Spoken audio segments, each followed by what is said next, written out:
The rational root theorem, this is so that we can determine what are possible factors that we can divide by in order to factor out a polynomial.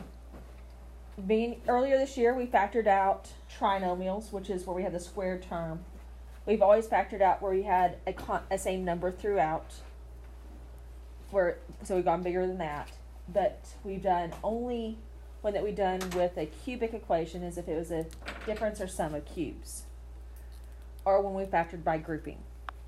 This is a way for us to deal with those that don't factor easily by grouping and those that are bigger than cubic.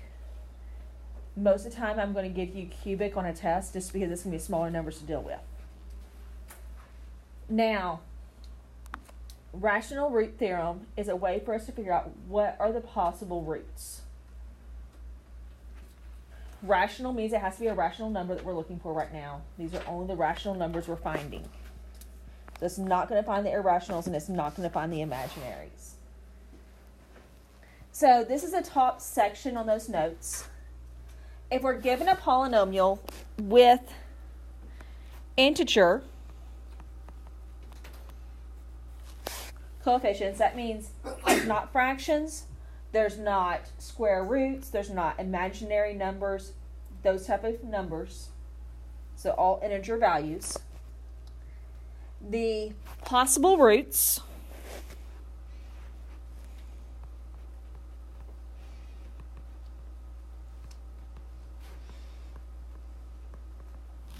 are found by listing the factors of the constant. So what's the constant? What would identify the constant? What's special about it? Constant means it doesn't change. So that means there's not a variable involved, because that's what changes it. So that means it's the number without a variable, like in this case, that negative 10.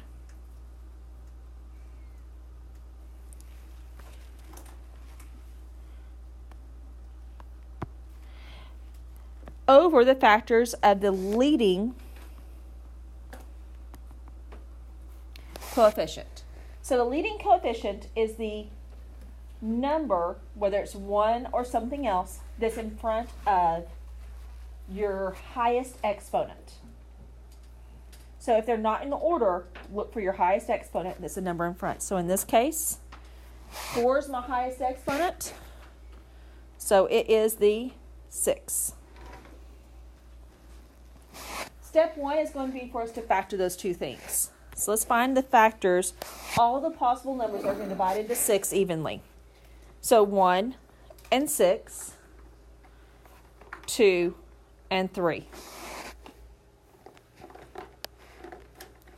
And then we're going to do the same thing with 10. All the numbers that can divide into 10 evenly.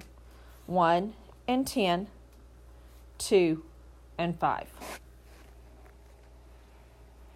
The big thing here is we want to make sure that we move through one list where we do it always different and the other one where we stay the same and move slowly. And I'll show you what that means here in a second. And I'm just going to call this the PR, the possible roots. So I don't have to write that out for my notes. You can either identify as that or P over Q, whichever way you want. I'm just going to call it the possible roots, PR. All of them are listed as plus or minus. And so I'm going to start with the 1 here in my denominator. So all the first ones I'm going to do are going to have that 1 for a denominator. I am going to cycle through every single one of these in the green as my numerators. So 1 over 1 plus or minus 2 over 1 plus or minus 5 over 1 plus or minus 10 over 1. And then I'm going to cycle to the 2's as my denominator.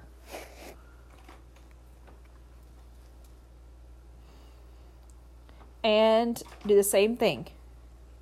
My numerators are going to change each time. but the denominator is going to stay as that 2. So it goes through that cycle of the factors of 10 in the numerator. So 1 over 2. 2 over 2. 5 over 2. And 10 over 2. All of them had that plus or minus in front.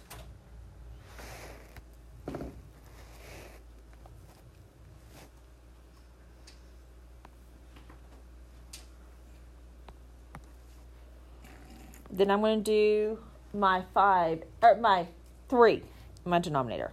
So plus or minus 1 over 3, 2 over 3, 5 over 3, 10 over 3.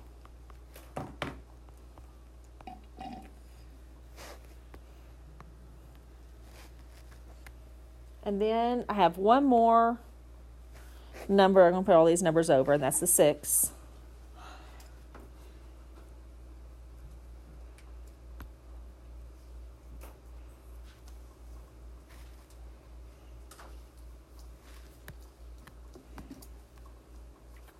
And so I'm going to go through the same cycle. 6 over, I got that in my head right. 1 over 6 plus or minus 2 over 6 plus or minus 5 over 6 and plus or minus 10 over 6. And this is just a list of numbers. So those are all the possible ones that I can divide evenly in. This is where that Descartes theorem comes into play. So we can look up here and see that we have 1, 2, 3 sign changes. That means we're going to need to have 3 or 1 possible positive roots. So I know I'm going to have a positive 1 here. And then I can go through and see my negative. If I had a negative in here, that would change the sign in front. That was probably... that was a typo. I didn't even catch that till now. That's supposed to be s squared on that 5x squared there. And so that sign would stay the same. This next sign would change. And so there's only going to be one negative root. So once you find that one negative root, you don't have to keep trying more. Once you find 3 positive roots, you wouldn't have to keep trying more if you wanted to actually try it out that way. And then the rest of them would be imaginary roots. Any questions on how I come up with this list so far? Is this the best way to write all those fractions? Some of them can simplify, can't they? It's like all that list I have in purple would be better written like as a 2, a 5, a 10, or a 1. Is there any of the ones that I need to change? 2 over 2. 2 over 2 will become? 1. Any other ones that need to change? 10 over 2. Will become? 5. Any other ones that need to change? 2 and 6. The 2 and the 6? What would that need to change to? 1/3. What would the... 10 and 6. And that would change to? 5. Oh, Now, we're going to look through, did I have any that duplicated? That means I had them more than one time written. no. Don't I have 5/3 already? Oh, yes. Don't I have already 1/3 already? Don't I have 5 already? Don't I have 1 already? I only have to write my final answer with each thing listed once. And so my actual final answer, I'm going to write it in black, would be everything that's only been written once. So plus or minus 1, plus or minus 2, plus or minus 5. I mean, only write it once, not that it only appeared once. Plus or minus 10, plus or minus 1/2, plus or minus 5/2. I'll lift out that 1, because we already had it written, plus or minus 1/3, plus or minus 2/3, plus or minus 5/3, plus or minus 10/3, plus or minus 1/6, and plus or minus 5/6.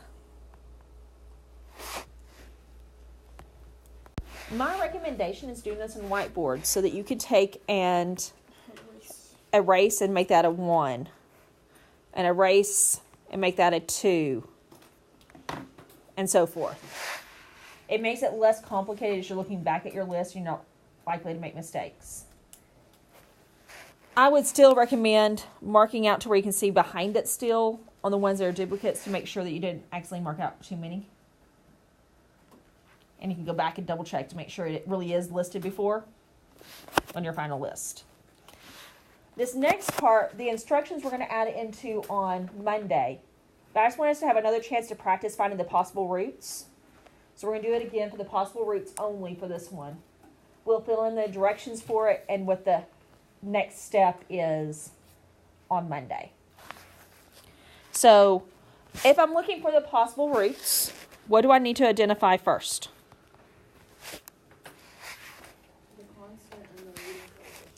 The constant and the leading coefficient. So my leading coefficient is what? 2. So what are my factors of 2? My constant is what? 6. So what are my factors of 6? 1, 6, 2, 3. So now I'm going to list my possible Wait, roots. how did you find your constant? It's the number without a variable at the end.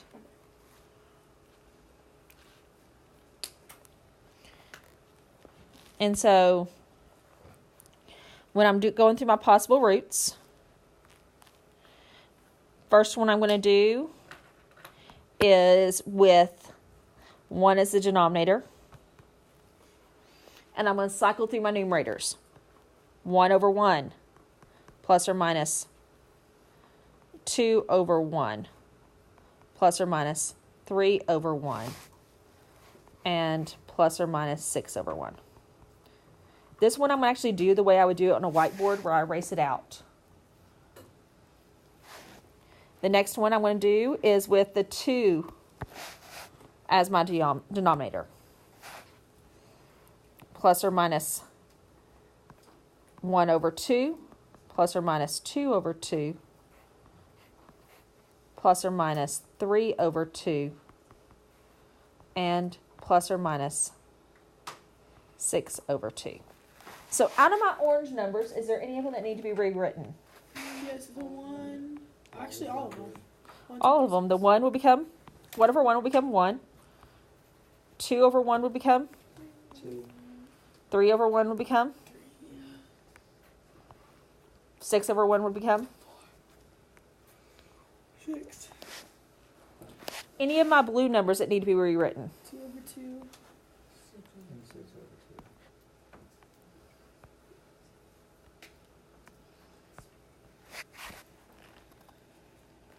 Are there any duplicates?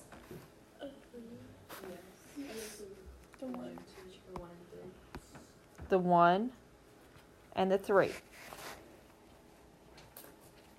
So my answer is everything that's just written one, and we'll write them each once.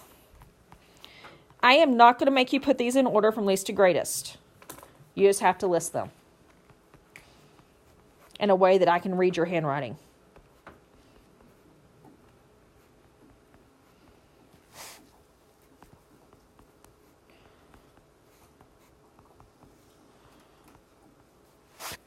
And so that's all the possible roots. So there are 12 things I can try. I can either try a positive 1 or a negative 1. A positive 1/2 or a negative 1/2.